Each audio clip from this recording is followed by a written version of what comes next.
The first time I met him, he pretended not to know me. He walked right past me in the marble lobby of his own company, his expression cold and distant, like I was just another employee. My co-workers whispered as he passed, calling him the youngest billionaire in the city. But to me, he was just the man who had kissed me goodbye that very morning. No one at work knew about us. To them, he was Mr. Adrian Cole, strict, untouchable, and always surrounded by security. To me, he was the man who left silly voice notes on my phone and made pancakes on Sunday mornings.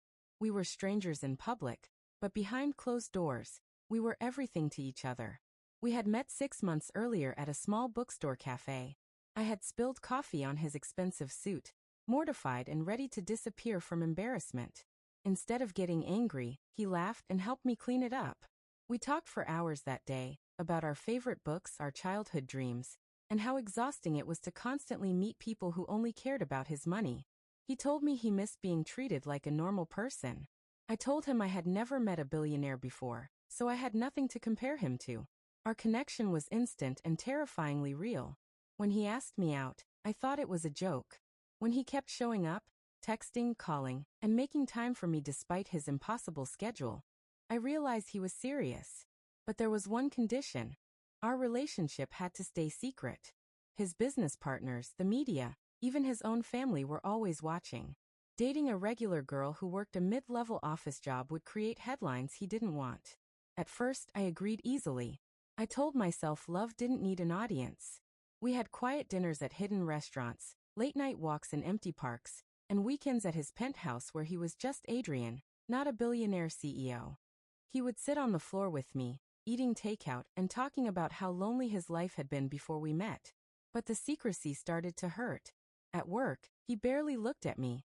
In meetings, he would criticize my reports in a sharp, professional tone that made my cheeks burn. My coworkers sometimes joked that I must be terrified of him. They had no idea that just hours earlier, he had been holding my hand and telling me I was the best thing that had ever happened to him.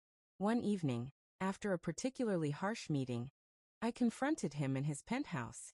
I told him I was tired of feeling invisible, tired of pretending I meant nothing to him in public.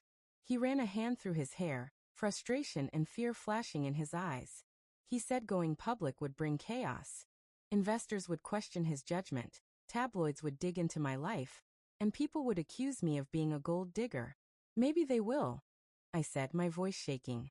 But right now, I'm losing myself trying to be your secret. For the first time since I had known him, Adrian had no answer. The silence between us felt heavier than any argument.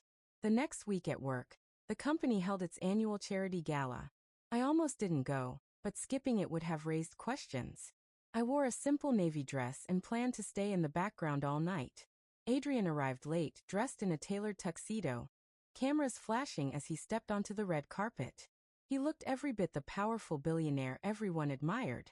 I stayed near the edge of the ballroom, talking politely with coworkers, trying not to look at him. But I felt his eyes on me again and again. Near the end of the night, Adrian stepped onto the stage to give a speech about the company's achievements and future goals. His voice was calm and confident, just like always. Then he paused, scanning the room until his gaze landed on me. "There's one more thing I want to talk about tonight," he said, his tone softer than I had ever heard in public. The room quieted. Success means nothing if you have no one to share it with. For a long time, I thought I had to choose between my career and being happy. I was wrong. My heart started pounding as he stepped down from the stage and walked straight toward me. Whispers spread through the crowd.